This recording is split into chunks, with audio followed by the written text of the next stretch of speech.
About 150 people, many of them members of the Public Employees Union, rallied outside the State House and Blaine House this morning. I think it's ridiculous.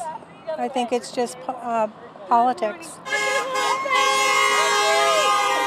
Governor LePage is trying to pay affected state workers for today, but many are looking beyond tomorrow's 4th of July holiday. All of us are out of work, and we're very worried and anxious about what's going to happen. The governor and many House Republicans are only willing to okay the latest budget plan if a 1.5% hike to the state lodging tax goes away. If the chief executive is willing to sign the budget, I don't understand, I guess, why we wouldn't be willing to take that out, since it's not needed to balance this budget.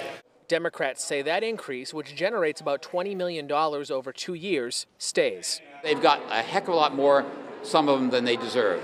If we try to go backwards again because of the governor's ever-changing demands, we could end up in a situation where we are much further apart than we are right now. Even if the current spending plan gets out of the legislature, the governor is threatening to wait 10 days before taking action on it. He told the Senate president this morning that he's planning to leave town until the middle of the month.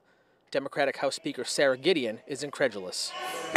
I can't imagine having the responsibility of being elected by all the people in this state, forcing us into a shutdown, and then threatening to continue to hold us in a shutdown and announcing that I would leave the state.